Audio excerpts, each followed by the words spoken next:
அம்பலமான பெருமானது திருவருட் பெருங்கருணையினாலும் அருவான் உம்மை நாயன்மார்களது குருவருளினாலும் மெய்கண்ட தேவநாயனார் அருளிச் செய்த சிவஞான போதத்திற்கு சிவஞான முனிவர் எழுதிய பேருரையை சிந்திப்பதற்குரிய மிகப்பெரிய சிவபுண்ணியத்தை நாம் பெற்றிருக்கிறோம்.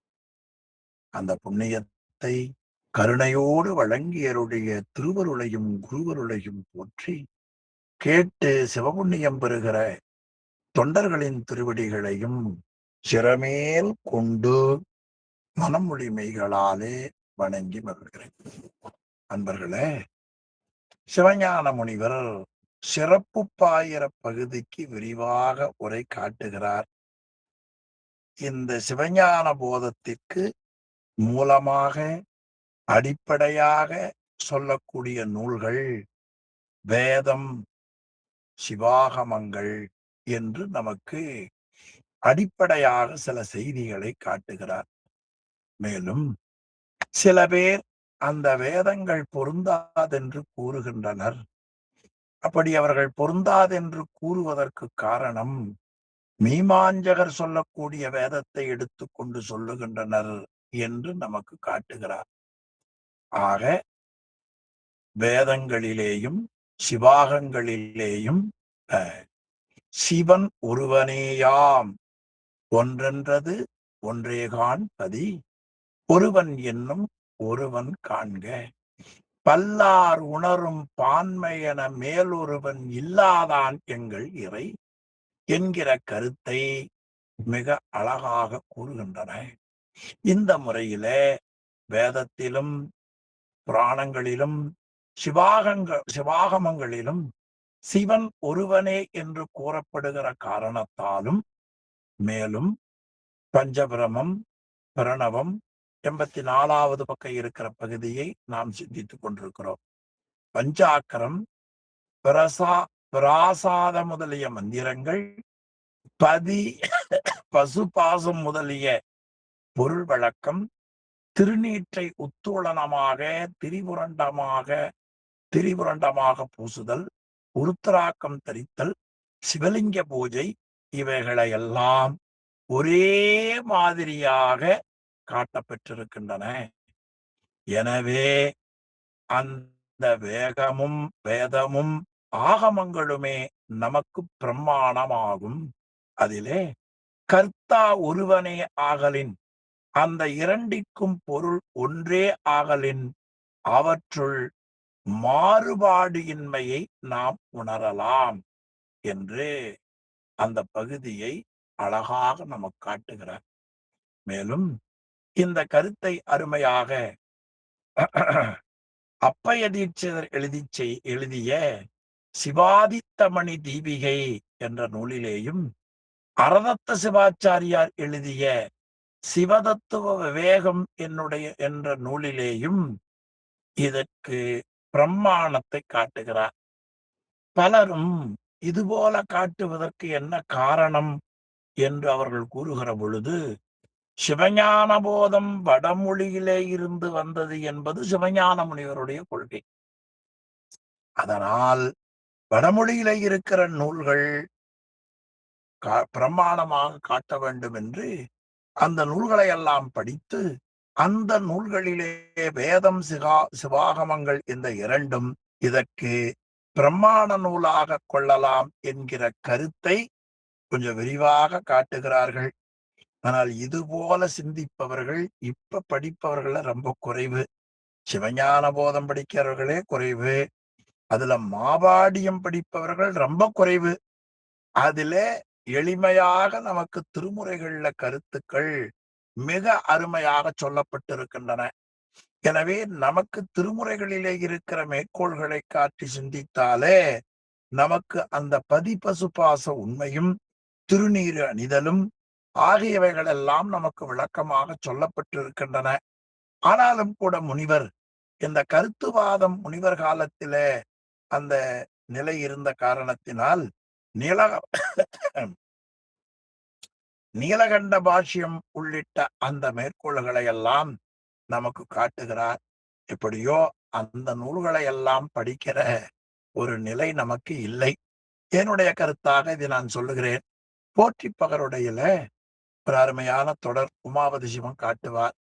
அறுவகை சமயத்திலே இருக்கிற அந்த பொருள்களை எல்லாம் நமக்கு சொல்லி, அவற்றில் பேரின்மையை நமக்கு பேராக்கி, நல்ல தொடர். அந்த சமயங்களிலே உள்ளீடு இல்லை என்பதை நமக்கு பேராக நமக்கு ஞானாசிரியர் உணர்த்துகிறார் என்று. ஆகவே இந்த பிரமாண நூல்கள் எல்லாம் அதுபோல ரொம்ப ஆராய்ச்சியாளர்களுக்குரியதாக அமையப்பெற்றிருக்கின்றன. எனவே இந்த நூல்கள் சொல்லுகிற பொழுது பெயரை நினைவில் வைத்துக் கொள்ளுவதற்கோ அல்லது அது பற்றி மீண்டும் நினைவதற்கோ சிலருக்கு இடர்கள் வரலாம். ஆனாலும் கூட முனிவர் இந்த கருத்தை எல்லாம் சிந்தித்து நமக்கு கொடுத்திருக்கிறார். நாம முனிவருடைய பேருரையை படிக்கிற காரணத்தினாலே அதையையும் சிந்தித்து செல்வதுதான் பொருத்தம் என்பதை உங்களுக்கு நினைவூட்டி, தொடர்ந்து முனிவருடைய அந்த பேருரையை சிந்திப்போம். இப்பொழுது இந்த முறையில இந்த சித்தாந்தமணி தீபிகை சிவதத்துவ விவேகம் அப்பைய தீட்சிதரும் அரதத்த சிவாச்சாரியாரும் எழுதிய அந்த கருத்தெல்லாம் இதற்கு ஆதாரமாக முனிவர் பெருந்தை காட்டுகிறார். இதுவரை சென்ற வகுப்புல பார்த்தோம். 85வது பக்கம் இருக்கக்கூடிய பேருரை. வேதம் சிவாகமம் என இரு பகுதி.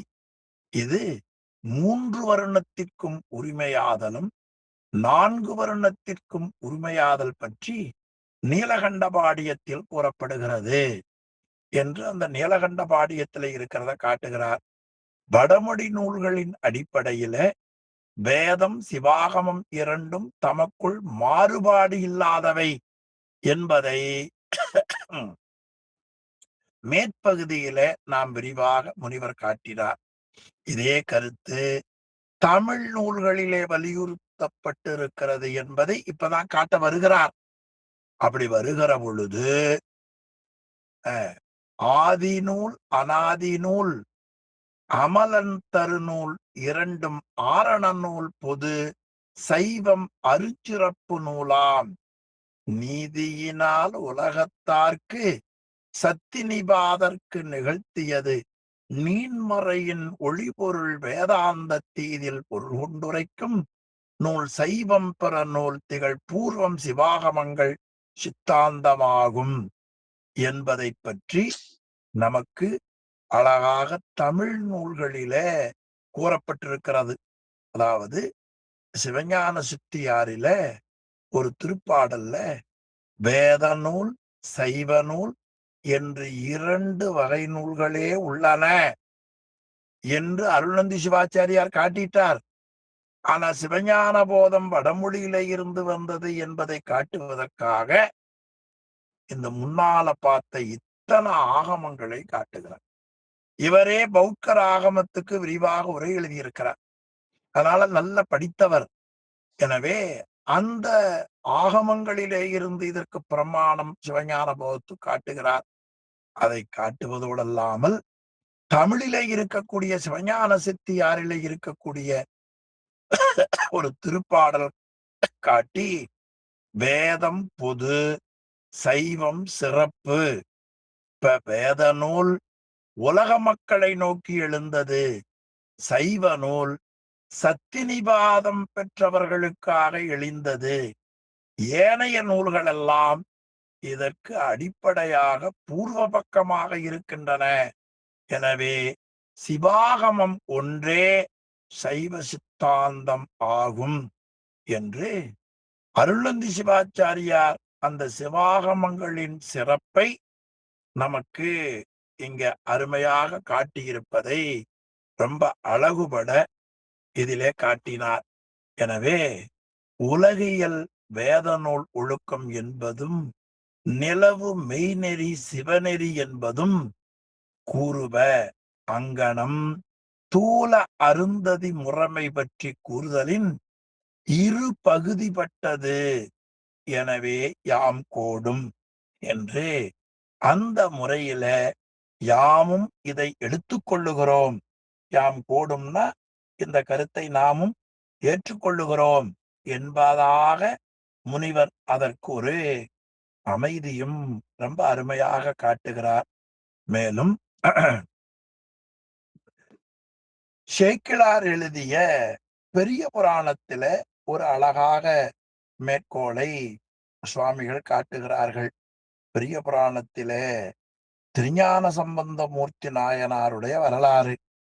அந்த திருஞான சம்பந்த மூர்த்தி நாயனாருடைய அந்த வரலாற்றிலே ஆசிரியர் சேக்கிழார் பெருமான் காட்டியிருக்கக்கூடிய அந்த ஒரு திருப்பாடலை அழகாக மேற்கோள் காட்டுகிறார். அதிலே வேத நூல் ஒழுக்கம் உலகியல் என்றும் நிலைத்த மெய்நெறி சைவநெறி என்றும் சேக்கிழாரால் நமக்கு கூறப்படுகிறது. எனவே அருணந்தி சிவாச்சாரியார் காட்டிய அந்த மேற்கோள் பாடலாலும் சேக்கிழார் பெருமான் காட்டுகிற அந்த பாடலாலும் இதுபோல நமக்கும் ஏற்புடையதாக உள்ளது என்று தமிழிலேயும் முனிவர் காட்டியிருப்பது உள்ளபடியே நமக்கு மிகப்பெரிய ஒரு உண்மையை நமக்கு எளிதாக புலப்படுத்துகிறது. இனி தொடர்ந்து வரக்கூடிய பகுதியை சிந்திப்போம். கீழே இருக்கிற பேருரை பாருங்க. இனி சைவரில் ஒரு சாரர், சைவர்களிலேயே ஒரு சாரராக இருக்கக்கூடியவர்கள் சைவ ஆகமங்களில் உலக நூல், வைதிகம், அத்தி ஆன்மீகம், அதிமார்க்கம், மாந்திரம் என நூல்களை ஐவகையாக பிரித்து மாந்திரம் ஒழிந்த நான்கும் புறநூல் என வைதீகத்தையும் அவற்றுடன் விளக்குகிறார்கள். இது ரொம்ப ஆழமான ஆராய்ச்சிங்க. விளக்குகிறார்கள். வேதத்தில் ஏகனே ஆன்மா என வேதாந்தத்தை புறச்சமயங்களோடு எடுத்து ஓதி மறுத்தலானும் வேதம் பிரமாணம் அன்று. வேதத்துல என்ன சொல்லப்படுகிறது? அதாவது சைவ சமயத்திலே சிலர் அந்த நூல்களை எல்லாம் ஐந்தாக பிரிக்கிறார் என்று காட்டினார். அவையாவன உலகியல் நூல், வைதீக நூல், அத்தியான்மிக நூல், அதிமார்க்க நூல், மாந்திர நூல். இந்த முறையில பின்னால கழகப்புலவர் ராமநாதம் பிள்ளை என்று வந்தார். கழகப்புலவர் ராமநாதம் பிள்ளை பல சைவர்களுக்கு அவரை தெரியும். அவர் உலகியல் நூல் திருக்குறள் என்றும், அடுத்து இறைவனுடைய வழிபாட்டிற்கு உரிய நூல் திருமுறைகள் என்றும், வழிபாட்டு அமைப்பு நூல் திருமந்திரம் என்றும், சைவ சித்தாந்த உண்மையை சொல்வது மெய்கண்ட சாஸ்திரங்கள் என்றும் இந்த அடிப்படையிலே பிரித்திருப்பதை அந்த கழகப்புலவர் காட்டியிருப்பதை பார்க்கிறோம். பொதுவா நூல்களினுடைய அந்த தொகுப்பை பலவாக பிரிக்கிற முறை வடமொழியிலேயும் உண்டு, தமிழ் மொழியிலேயும் உண்டு. பின்னால வந்த அந்த புலவர் ரொம்ப அருமையா அந்த பிரிப்புரை நன்றாக இருக்கும். அதுபோல அவர் அந்த கருத்தை கூறியதைப் போல சைவ சமயத்தில சில பேர் இப்படி நூல்களை பிரித்து சொல்லுவார்கள். அதில மாந்திர நூல்களை ஏற்றுக்கொண்டு மற்ற 4 வகை நூல்களையும் ஒதுக்கி விடுவார்கள். அப்படி ஒதுக்குகின்ற நூல்களில் வைதீக நூல்களும் சேரும். அது என்ன காரணம்னா, வேதத்தை அடிப்படையாக கொண்ட வைதீக நூல்கள் விளக்குவதற்கு அவர்கள் ஒரு காரணம் சொல்லுகிறார்கள். என்ன காரணம்? வேதத்தில் ஏகனே ஆன்மா என்று கூறப்படுகிறது. இதை நாம் முன்னே பார்த்தோம். ஏகனே வேதத்தில் ஏகனே ஆன்மா என்று வேதாந்தத்தை புறச்சமயங்களோடு எடுத்து மறுத்தலால் வேதம் அதை நாம் பிரமாணமாக அளவை நூலாக கொள்ள முடியாது. சைவ சித்தாந்தத்தில் மீளா அடிமை ஆன்மா, இறைவன், உயிர், பதி, பசு, பாசம், அது 3 பொருளும் உள்ளது. பதியினை போல் பசுபாசம் அனாதி என்பது நம்முடைய சைவ சித்தாந்த கொள்கை. ஆனால் ஏகன் ஆன்மா இறைவனோடு சேர்ந்த பொழுது ஏகனாகிவிடும் என்று சொல்வதால் நமக்கு அது பொருந்தாது. ஆக பரமான்மாவாகிய ஒரு பொருளே உண்மையில் உள்ள பொருள். வேறு பொருள்கள் இருப்பன போல தோன்றினாலும் அவை உள்பொருள்கள் ஆகா என்ற ஒருமைவாதம் வேதாந்தத்தில் பேசப்படுவதால் அதை மறுக்கிறார்கள். சைவ சித்தாந்தத்திலே பதி பசு பாசம் இறை உயிர் தலை என்ற முப்பொருள் உண்மையை சைவ சித்தாந்தம் ஏற்றுக்கொள்ளுகிறது. எனவே சைவ சித்தாந்தம் கொள்ளக்கூடிய அந்த கொள்கைக்கு வேதாந்தம் உடன்பாடு இல்லை என்று அவர்கள் காரணம் சொல்லுகிறார்கள். இந்த கொள்கையைத்தான் தவறு என்று சிவஞான முனிவர் அதனை மறுக்கிறார். அது என்ன காரணம் என்று அவரே விரிவா காட்டுகிறார். என்ன கேட்டா, பகுத்துணர்ந்து இல்லாதோர் கூற்றேயாம் என்று மறுக்க, அது மிகச்சரியா ஆராயாமல் சொல்லுகிறார்கள் என்று அந்த கருத்தை விடுங்கள். ஆண்டு வைதீகம் என்றது மீமாஞ்சை நூலும் வைசேடிய நூலும் நையாயிய நூலும் என்னும் மூன்றாகும். இந்த நூல்களை அந்த அந்த சமயங்களை கடைபிடிக்கிற நூல்களை எல்லாம் படித்திருக்கிறார். மேலும் புறச்சமயங்களோடு வைத்து எண்ணிய வேதாந்தமாவது ஏகான்மவாதம் கூறும் வியாச நூல் எனவும் சித்தாந்த பிரகாசை சர்வான்ம சம்பு சிவாச்சாரியார் கூறுதலால் அது வேறு என்பது நமக்கு தெளிவாக தெரிகிறது. அதாவது நம்முடைய சமயங்கள்ல மீமாஞ்சை, வைசேடியம், நையாயியம் இந்த 3 நூல் இது சிவஞான சித்தியாரில பரபக்கத்துல கொஞ்சம் விரிவா பார்க்கலாம். சரி, அதை நம்ம தலைப்பு மட்டும் வச்சுக்குவோம். இப்படி இந்த 3 நூல்கள் என எடுத்துக்கொள்ள வேண்டும். புறச்சமயங்களோடு வைத்து மறுக்கப்படும் வேதாந்தம் என்பது ஏகான்மவாதத்தை வலியுறுத்துகின்ற வியாசரால் செய்யப்பட்ட பிரம்மசூத்திரம் என்னும் நூல் என்று சர்வான்ம சம்பு சிவாச்சாரியார் சித்தாந்த பிரகாசை என்று ஒரு நூலில் எழுதியிருக்கிறார். அந்த நூலில் இந்த குறிப்பு வருவதாலும் வேதங்களை குறியாது அது பின்னர் எழுந்த நூல்களையே குறிக்கும் என்றும் நாம் எடுத்துக்கொள்ள வேண்டும். அது பின்னால வந்தவருடைய கொள்கையை தவிர பழமையானது என்று அதை நாம் எடுத்துக்கொள்ளக்கூடாது என்று முனிவர் காட்டுகிறார். மேலும் மீமாஞ்சை நூலை வேதம் என்றதும் அவர்கள் கூறுவது என்று நீங்கள் எண்ண வேண்டும். வேதத்துள் விதித்த கருமகாண்டத்தை ஆராய்ச்சி செய்தனால் அதற்கு அந்த பெயர் ஆயிற்று. அங்கனம் கொள்ளாக்கால் வேத சாரம் சிவாகமம் ஆதலால் சைவ ஆச்சாரத்திற்கு உரியோன் வைதிகன் எனவும் வேதாந்த பொருளை தெளித்து கூறுவது சித்தாந்தம் எனவும் பிற நூல் பொருள்களை கூறும் எனவும் வேதத்தோடு ஒற்றுமையுடைய சிவாகமங்களுக்கு பிரமாண நூல் கூறும் வசனங்களோடு முரண்படுதலை நீங்கள் அறிந்து கொள்ள வேண்டும். வேதம் கருமகாண்டம் என்றும் ஞானகாண்டம் என்றும் 2 வகையாக பிரிக்கப்பட்டிருக்கின்றன. கருமகாண்டத்தை பற்றி ஆராய்ச்சி பூர்வ மீமாம்சை என்ற நூலிலே விரிவாக சொல்லப்படுகிறது. அதனால் மீமாம்சை நூலும் வைதீகம் என்ற பெயரையே பெற்றிருக்கிறது. எனவே புறச்சமயம் என்று ஒதுக்கப்பட வேண்டிய மீமாஞ்ச நூலே அதை அந்த அந்த வேதம் என்று கொள்ள வேண்டுமே தவிர நாம் கூறுகிற சிவாகமங்கள் அந்த வேதம் அது அல்ல.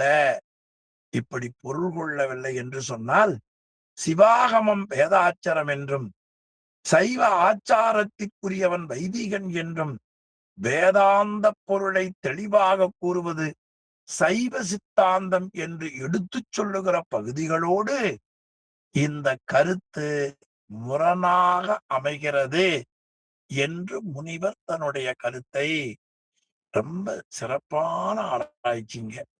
மேலும் அதற்கு ஒரு மேற்கோள் காட்டுகிறார். பாசுபதம் என்பது யோக பெயரால் சைவாகமங்களுக்கு உருடி பெயர் அப்படின்னா இடுகுறி பெயர் பாசுபத ஆகமங்களுக்கு ஆமாறு போல வேதாந்தம் என்பது யோக பெயரால் வேதத்தின் முடிவாகிய உபநிடதங்களையே கூறும். எனவே உருடி பெயரால் அவற்றை எடுத்துச் செய்த ஏகான்மவாத நூலை கூறும். ஆதலில் அந்த அந்த இருவேறு வகையையும் நீங்கள் தெளிவாக உணர்ந்து கொள்க என்று ஆராய்ச்சியாளர்களுக்கு தெளிவாக காட்டுகிறார். அதாவது பாசுபதம் என்பது ஒரு அந்த யோக மதத்தினர் சொல்லுவது பாசுபதம். அந்த பாசுபதம் என்ற நூல் சிவபெருமானுக்கு பசுபதி என்ற ஒரு பெயர் இருக்கிறது. எனவே அவர் செய்த ஆகமங்கள் பாசுபதம் என்று கூறி சைவ ஆகமங்களை குறிக்குமோ என்று ஒரு சந்தேகம் வரலாம்.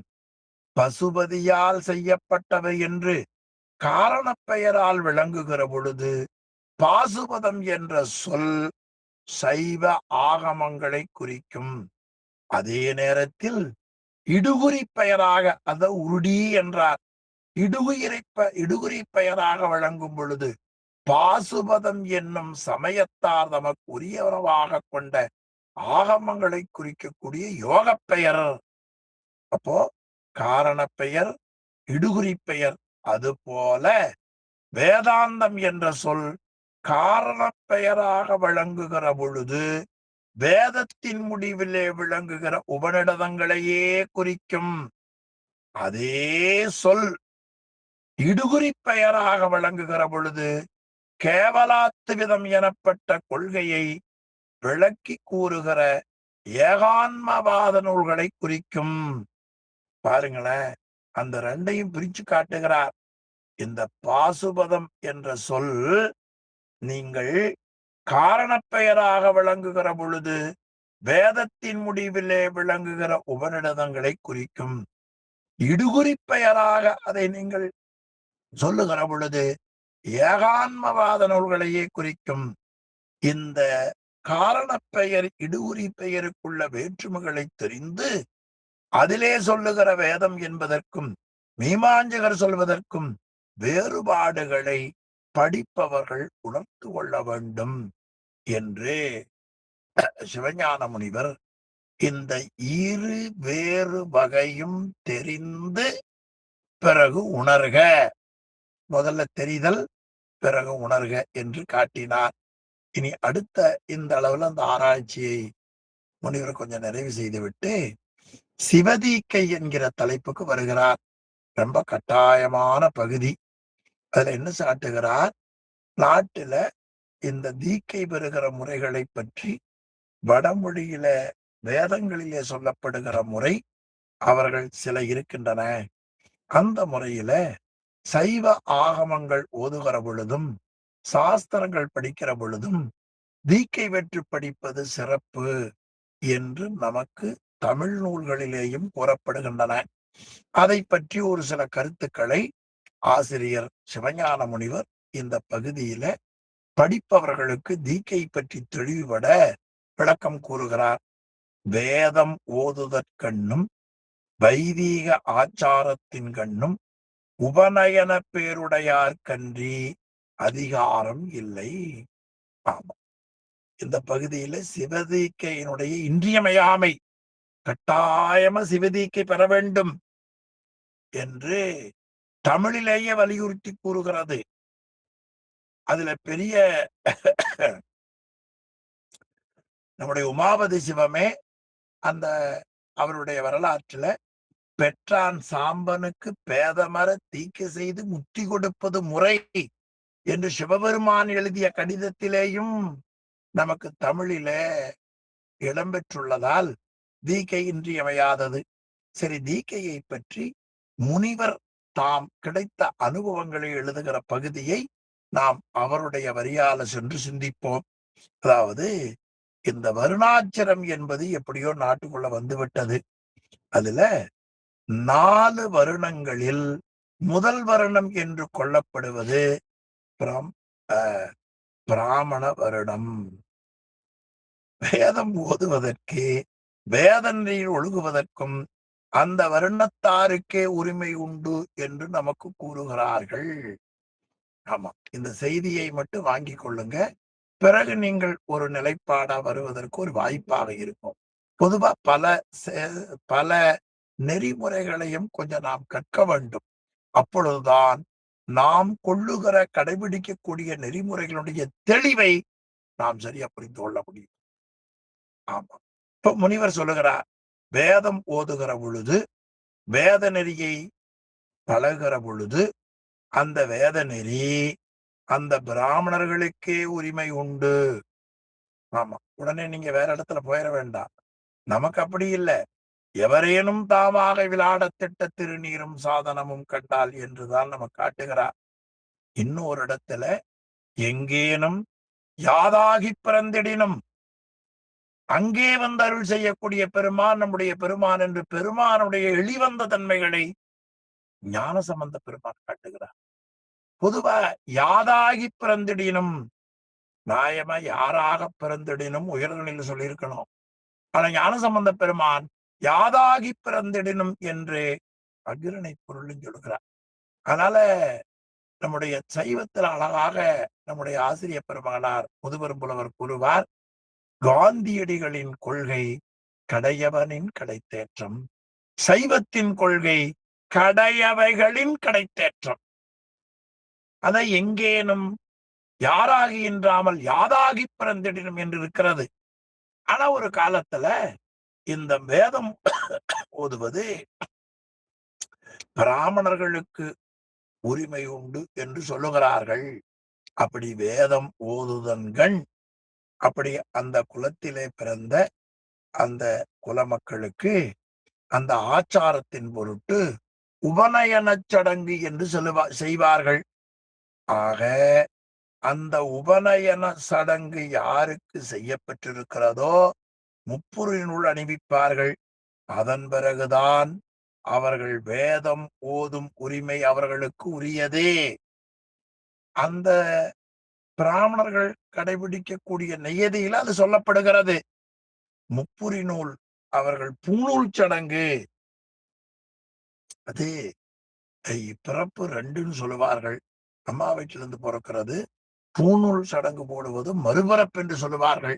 அவர்களுக்கு ஞானக்கண்ணை திறப்பதை போல ஒரு நல்ல முறை வச்சிருக்கிறாங்க. அது அவங்களுக்கு. ஆனா அவங்களுக்கு மட்டும் உரியது என்பதுலதான் கொஞ்சம் நமக்கு கருத்து மாறுபடுகிறது. சரி, ஆக வைதீக ஆச்சாரத்தின் கண்ணும் உபநயன பேருடையாருக்கு அன்றி வேதம் ஓதும் அதிகாரம் இல்லை. எனவே உபநயனச் சடங்கு செய்த பின்னர்தான் வேதம் ஓதும் உரிமை அவர்களுக்கு உண்டு. உபநயனச் சடங்கு அவர்களுக்கு செய்யப்பெறவில்லை என்றால் வேதம் ஓதும் உரிமை இல்லை என்று அவர்களுடைய அந்த ஒழுங்கு கூறப்படுகிறது. அதே போல அந்த குறிப்பை போல சைவ ஆகமம் ஓதுற்கண்ணும் சைவ ஆச்சாரத்தின் கண்ணும் சிவதீக்கை பேருடையாருக்கன்றி அதிகாரம் இல்லை என்று நீங்கள் தெரிந்து கொள்ள வேண்டும். இப்ப சைவ ஆகமங்களை திருமுறைகளை ஓதுவதற்கு, சைவ நெறியிலே ஒழுகுவதற்கு, சைவ குடும்பத்திலே பிறந்தாலும் கூட சிவதீக்கை பெறாதவர்களுக்கு அந்த நூலை படிக்கக்கூடிய அதிகாரம் இல்லை, உரிமை இல்லை என்று நீங்கள் கொள்ள வேண்டும் என்று சிவஞான முனிவர் இந்த பகுதியில காட்டுகிறார். அப்ப நாம் திருமுறை படிப்பவர்கள், சாஸ்திரம் படிப்பவர்கள் கொஞ்சம் முதல்ல படித்து கொண்டாலும் கூட கட்டாயமா தீக்கை பெற வேண்டும். அது சிவப்பிரகாசத்திலேயும் அடுத்து சிவஞான சித்தியாரிலேயும் ரொம்ப விரிவா நமக்கு காட்டியிருக்கிறார். எனவே நியாயமாய் இந்த நூல் படிக்கக்கூடிய நல்ல பொருளை உணர்வதற்கு நாம் குருநாதரிடத்துல உபதேச மந்திரம் பெற்று சமய தீக்கை பெற்று குறைஞ்சபட்சம் சமய தீக்கையாவது பெற்றிருக்க வேண்டும். நூல் படிக்கிறதுக்கு முன்னால அனுஷ்டானம் பண்ணி அஞ்செழுத்து ஓதி அதன் பிறகு படிக்க வேண்டும். நம்முடைய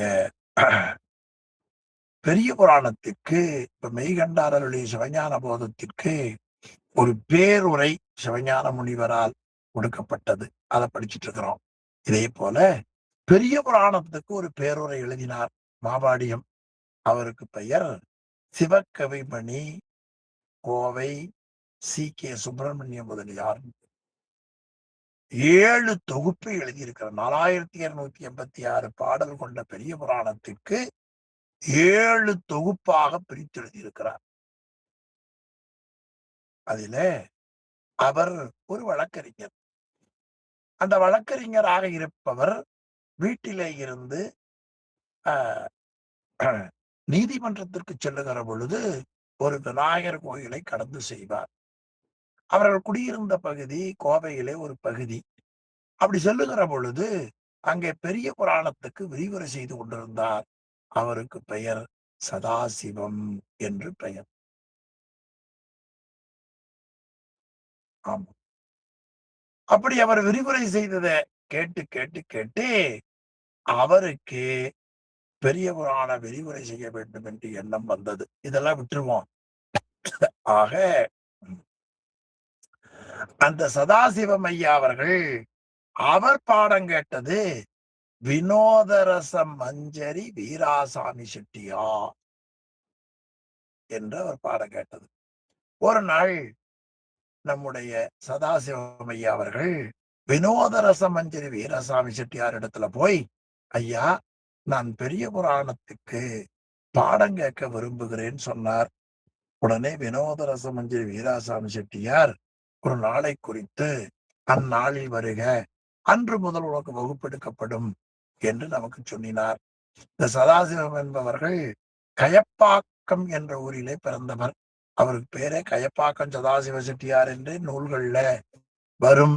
நல்ல படித்தவர், மெத்த படித்தவர், அழுந்தி அறிந்தவர் பெரிய புராணத்தை. பிறகு அவர் படிக்க போனார். ஒரு நேரம் குறிக்க பெற்றது. குறிப்பதற்கு ஒரு 5 நிமிடம் முன்னால போனார். அப்படி போகிற பொழுது வினோதரச மஞ்சரி வீராசாமி செட்டியார் பூஜை ரூம்ல இருந்தார். அப்பொழுது குளித்து பிறகு சந்தி வழிபாடு சிவபூஜை செய்து ஒரு பட்டு துணி மேல பெரிய புராணத்தை வைத்து, அந்த பெரிய புராணத்தை பட்டு துணி மேல வைத்து தலையின் மேல வைத்து கொண்டு கண்ணீர் ததும்ப கை நடுங்க பூஜை அறையிலிருந்து வெளியே வருகிறார். அப்பொழுது இவருக்கு அப்போ ஒன்றும் புரியல இல்லையா? அப்பொழுது அவர் என்ன இவரு தலையில எதையோ வச்சுட்டு அழுதுட்டே வராரே என்று அவர் காலில் விழுந்து நமஸ்காரம் பண்ணிட்டு உட்கார்ந்தார். அத ஒரு பெட்டி மேல துணி விரித்து ஒரு டெஸ்க் மேல வச்சு அத விழுந்து கும்பிட்டு வணங்கி சிறிது நேரம் கண்ணீர் விட்டு தேம்பி தேம்பி அழுது, அவர் அழுததுல அனுஷ்டான மலத்து நீரெல்லாம் அப்படியே நனைஞ்சு போச்சு. அதன் பிறகு புராணம் சொன்னதாக பித்தனின் சரிதம் என்ற நூல்ல பேருரை ஆசிரியர் காட்டுகிறார்.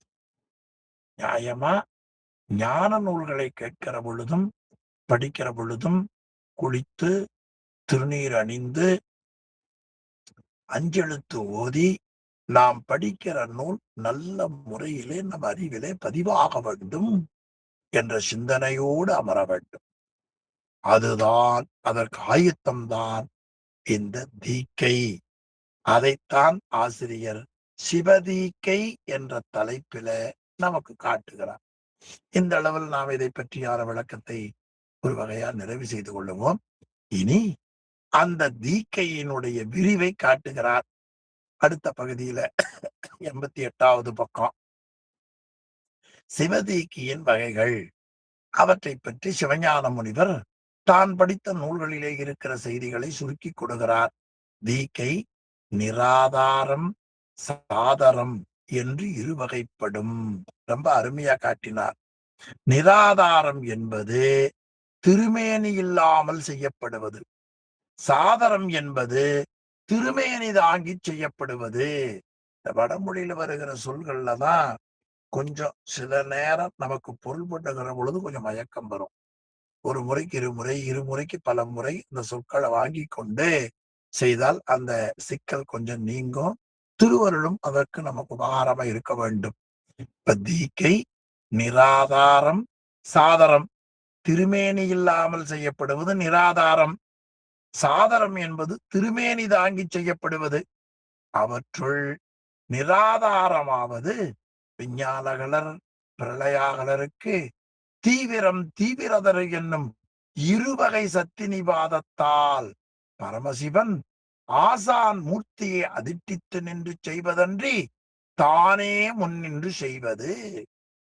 இப்ப இதற்கு மட்டும் கொஞ்சம் விளக்கம் பார்ப்போம். அதாவது திருமேனி இல்லாமல் செய்யப்படுவது, திருமேனி தாங்கி செய்யப்படுவது. திருமேனி தாங்கி செய்யப்படுவதற்கு என்ன பொருள், என்ன என்று பெயர்? சாதாரம். திருமேனி இல்லாமல் செய்வதற்கு நிராதாரம். நம்முடைய ஆன்மாக்களை சைவஸ்தானம் படிச்சவங்களுக்கு தெரியும், படிக்காதவங்களுக்காக நினைவூட்டுகிறேன். ஆன்மாவுக்கு இருக்கக்கூடிய மலமறைப்பை வைத்து மும்மலமுடையவர், இருமலமுடையவர், ஒருமலமுடையவர் என்று பிரித்தார்கள். மும்மலமுடையவர் சகலர், இருமலமுடையவர் பிழையாகலர், ஒருமலமுடையவர் விஞ்ஞானகலர். ஒரு மலம் ஆணவம் மட்டும், இருமலம் ஆணவம் கண்மமும், மும்மலம் ஆணவம் கண்மம் மாயை. இதில பிரளயாகலருக்கும் விஞ்ஞானகலருக்கும் செய்யக்கூடிய அந்த தீக்கை நிராதார தீக்கை. இது இன்னும் படிக்கிற பொழுது விரிவாக வரும். அங்கே நாம் விரிவாக பார்த்துக்கலாம். ஒரு அறிமுகமா மட்டும் தெரிந்து கொள்ளுவோம். ஆக பிரளய விஞ்ஞானகலருக்கும், ஒருமலமுடைய விஞ்ஞானகலருக்கும், இருமலமுடைய பிரளயாகலருக்கும் அந்த தீக்கை செய்வது. அந்த சத்திரிவாதம் என்பது 4ஆக சொல்லுவார்கள். மந்ததரம், மந்தம், மந்ததரம், தீவிரம், தீவிரதரம்.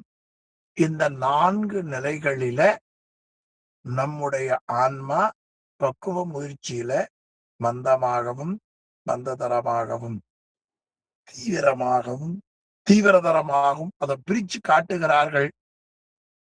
அந்த முறையில் விஞ்ஞானகலர் பிரளயாகலருக்கு தீவிரம் தீவிரதரம் என்ற சத்தினிவாதம் உடையவர்களுக்கு குருநாதர் என்கிற வடிவில அந்த குருநாதருடைய ஆன்மாவை அதிர்ஷ்டித்து நின்று செய்யாமல் இறைவனே முன்னின்று செய்வது. இறைவன் உயிருக்குயிராய் நின்று அவன் செய்வான். அப்படி சதாசிவமூர்த்தியாய் நின்று செய்வான். உயிருக்குயிராய் நின்று செய்வான், சதாசிவமூர்த்தியாக செய்வான். அது சத்திரிவாதம் தீவிரம் தீவிரதரம் உடையவர்களுக்கு அனந்த தேவர் முதலிய பதங்களை தருகிற பதமுத்தியை கொடுக்கக்கூடிய தீக்கை. மற்றொன்று தீவிரதர சத்தினியாதத்திற்கு பரமுத்தியை தரக்கூடியது. அப்ப தீவிர சத்திரிவாதம் உடையவருக்கு அனந்த தேவர் முதலிய பதங்கள். இது இப்படி மட்டும் வச்சுங்க. நல்ல தேட்டவர்களுக்கு அந்த அனந்த தேவர்னா யாருன்னு தெரியும். நாம இன்னும் உள்ள வருகிற பொழுது கொஞ்சம் தெரிந்து கொள்ளலாம். இப்போ இந்த பெயர் அளவுல வைத்துக் கொள்ளுவோம். இனி தீவிரதர சத்திரிவாதம் உடையவர்களுக்கு அவர்களுக்கு பரமுத்தியை, அது பதமுத்தியை காட்டிலும் பரமுத்தி. பரமுத்தி என்பது மீண்டு வாரா ஒரு நிலை. பரமுத்தி என்பது மீண்டு வாராதது. பதமுத்தி அனுபவிச்சு கழிச்சோன்னா மீண்டும் பிறப்புக்கு வர வேண்டும். இப்படி கூறப்படுவது. இந்த முறையில அவர்களுக்கு இந்த தீக்கை சத்தினிவாத நிலைக்கு ஏற்ப பரமசிவனே செய்தருளுவான். இது நம்முடைய நூல்கள்ல கூறப்பட்டிருக்கின்றன. முனிவரும் அதை நமக்கு காட்டுகிறார். தானே முன்னின்று செய்வது. முடிந்த அதை மட்டும் அண்டர்லைன் பண்ணுங்க. விஞ்ஞானகலருக்கும் பிரளயாகலருக்கும் இறைவன் தானே முன்னின்று செய்வான். அது 2 வகை. உயிர்க்குயிராய் நின்று செய்வது, சதாசிவமூர்த்தியாய் நின்று செய்வது என்று 2 வகைப்படும் என்று பிரித்து காட்டினார். அப்போ தானே முன்னின்று செய்வத 2ஆக காட்டினார். அவற்றுள் சதாசிவ தானே உயிர்க்குயிராய் நின்று செய்வது விஞ்ஞானகலருக்கும், சதாசிவமூர்த்தியாகச் செய்வது பிரளயாகலருக்கும் என்று நீங்கள் அதை உரை செய்து கொள்ளுக என்று முனிவரே காட்டுகிறார். இப்ப விஞ்ஞானகலருக்கு தானே உயிர்க்குயிரான் என்று செய்வான். பிரளயாகலருக்கு சதாசிவமூர்த்தியாக இருந்து அவர் செய்வான் என்று காட்டுகிறார். இதன் பிறகு நிராதர தீக்கை என்று சொல்லப்படுகிறதே, ஆதார திருமேனி இல்லாமல் செய்யப்படுவது, அது இருவகை என்று பிரிக்கிறார். அது தீவிரத சத்தினிபாதத்தால் அனந்த தேவர் முதலியோர் பதங்களை உதவுவது ஒன்று, தீவிரதர சத்தினிபாதத்தால் வீடு பேர் உதவுவது ஒன்று. எது நிராதாரமா செய்யக்கூடியதே பரமுத்தி என்றும் பதமுத்தி என்றும் சொல்லப்படுவது.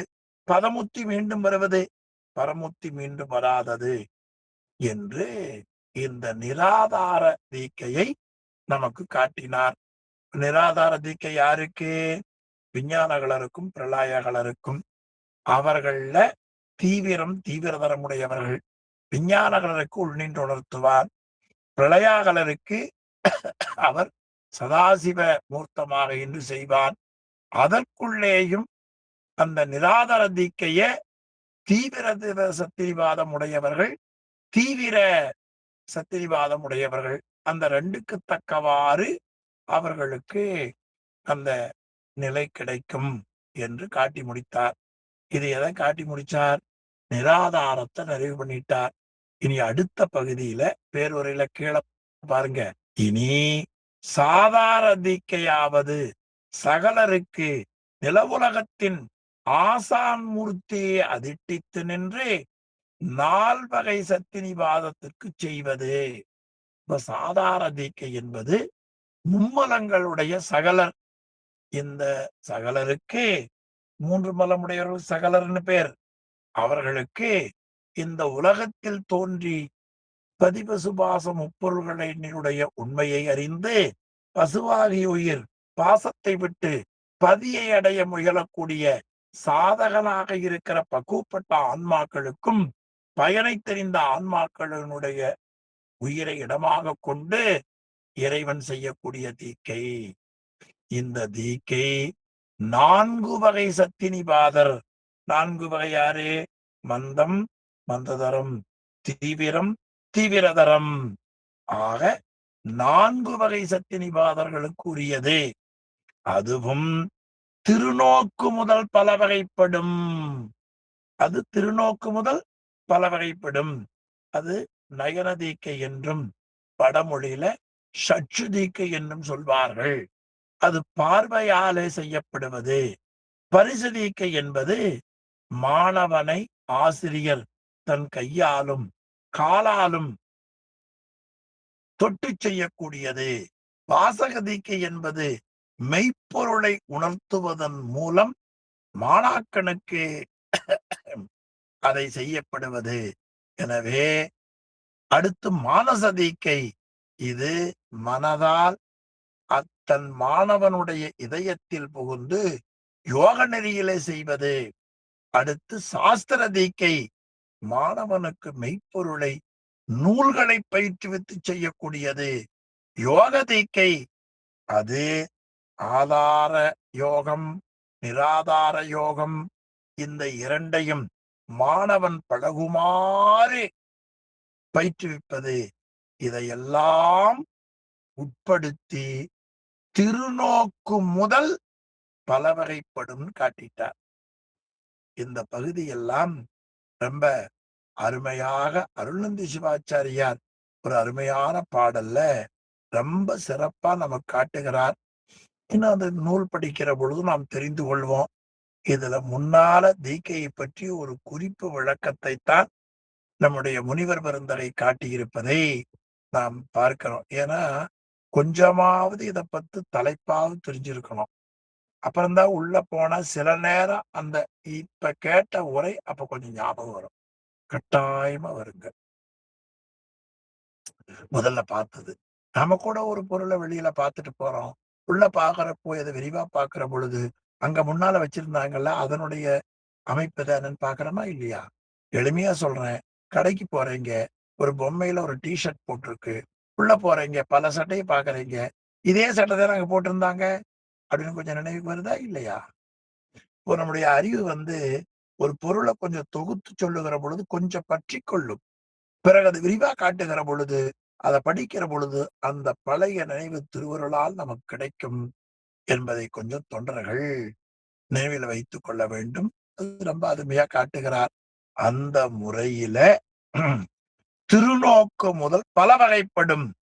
அவற்றுள் சிறந்தது ஔத்திரி தீக்கை. அது சபீசம், நிர்பீசம் என்று இருவகைப்பட்டு, சாதிகாரை, நிராதிகாரை என்று இருவகைப்படும் என்று நமக்கு அந்த 2 காட்டுகிறார். இந்த முறையில தீக்கை முறைகளில ஔத்திரி தீக்கை என்ற முறை மிகவும் சிறந்தது. அதில் ஔத்திரி தீக்கை கூட சபீசம், நிர்பீசம் அதாவது சாதிகாரை, நிராதிகாரை என்று 2ஆக பிரிச்சுச் சொல்வது என்று அந்த குறிப்பையும் போற போக்குல ஆசிரிய பெருமகனார் காட்டுகிறார். மேலும் அதில சாதிகாரை என்பதும் அடுத்து நிராதிகாரை என்றும் என்பது எது என்பதை பற்றி 89வது தொடர்ந்து காட்டுகிறார். அவற்றுள் சபீசமாவது சைவ ஆச்சாரத்தில் வலுவாது ஒழுகும் ஆற்றல் உடையோருக்கு சைவ ஆச்சார கன்மத்தை நிறுத்தி மற்றவற்றை சுத்தி செய்வது. அது அசத்தியோர் நிர்வாணத்தின் விசேடமாய் சிவதருமணி உலக தருமணி என்று இருவகைப்படும். ஆம், ஔத்திரியம் என்பது தீ வளர்த்து செய்யப்படுகிற ஒரு தீக்கை. ஔத்திரி என்றாலே நெருப்பு வளர்த்து செய்யப்படுகிறது என்ற பொருளை தரும் என்று உரையாசல் காட்டுகிறார்கள். அதில சபீசம், நிர்பீசம். ஆமா, பீசம்னா விதைன்னு பேருங்க. அதுல சபீசம், நிற்பீசம் அதாவது பீஜங்களோடு கூடியது, பீஜம் இல்லாமல் மந்திரம் சொல்லுவது. அது அசத்தியோ நிர்வாணம் என்ற வகை தீக்கையின் அது சிறப்பு. அதுவும் சிவதருமணி, உலக தருமணி, உலகைகளுக்காக பேரின்பம் பெறுவதற்காக என்று சொல்லப்படுவது. இந்த வகை தீக்கை அதாவது சைவ நெறியில வலுவாது இருப்பவர்களுக்காக செய்யப்படுவது என்று நமக்கு காட்டுகிறார். எனவே சபீசமல்லாத அசத்தியோ நிர்வாணமும் சத்தியோ நிர்வாணம் என்று இருவகைப்படும். சபீச தீக்கை வேறுடையார் சாதகரும் ஆசிரியருமாய் நித்திய நைவேத்தியத்திற்கும் காமியத்திற்கும் அவர்கள் அதிகாரிகள் ஆவார். அந்த 2ஐயும் பிரிச்சு சொல்லுகிறார். அதாவது சைவ ஒழுக்கத்தில் இருப்பவர்களுக்கு இது செய்ய வேண்டியது என்று சொன்னார். சைவ ஒழுக்கத்தை 3ஆக பிரித்தார்கள். அது நாள்தோறும் செய்யக்கூடிய கடமைகள், சிறப்பு நாட்கள்ல செய்யக்கூடிய கடமைகள், ஒரு நோக்கம் அல்லது ஒரு பயன் கருதி செல்லக்கூடியவைகள். அத வடமொழியில நித்திய கன்மம், நைமித்திய கன்மம், காமிய கன்மம் என்று சொல்லுவார்கள். நித்திய கன்மம் எல்லாரும் செய்யலாம். மற்ற 2ம் செய்பவர்கள் ஆசிரியமார் என்று சொல்லுவார்கள். இந்த 3க்கும் உரிமை உடையவராகையால் சபீச தீக்கையில் சமயம், விசேடம், நிர்வாணம் ஆகிய தீக்கைகள் சாதிகாரை என்று பெயர் பெறும். சாதிகாரை என்பது அதிகாரத்தோடு கூடியது. அடுத்து நிரதிகாரை என்பது அதிகாரமற்றது. அவர்கள் என்ன செய்யலாம்? நித்தியம் மட்டும் செய்யலாம். நைமித்திய காமியம் என்பதற்கு அதிகாரம் பெற்றிருக்க வேண்டும் என்று இந்த பகுதியில அறியாம அருமையா காட்டுகிறார். அந்த சாதிகாரை நிதாதிகாரை என்று சொல்லக்கூடியது அதிகாரம் பெற்றும் அதிகாரம் இல்லாமல் இருப்பவர்களுக்கும் செய்யக்கூடிய தீக்கையும் கிரியாவிதி என்றும் ஞானவிதி என்றும் 2ஆக சொல்லப்படும். கிரியாவிதி என்றும் ஞானவிதி. கிரியாவிதி என்பது கிரியைகள் செய்வது. ஞானவிதி என்பது ஆசிரியர் உள்ளத்துக்குள்ளேயே நினைந்து செய்வது. அந்த 2ம் என்ன என்பதை பற்றி அடுத்த பகுதியில நமக்கு காட்ட இருக்கிறார். அதை அடுத்த வகுப்பிலே சிந்திப்போம் என்று சொல்லி, திருவருள் எவ்வளவு உணர்த்தியதோ அதை நான் உங்களுக்கு நினைவூட்டினேன் என்று சொல்லி, இந்த அளவிலே இன்றைய வகுப்பை நிறைவு செய்வோம். சிவாய நம. திருச்சிற்றம்பலம். ஐயா ஓதுவமூர்த்தி ஐயா வகுப்பை நிறைவு செய்தருளுங்க. ஐயா சிவா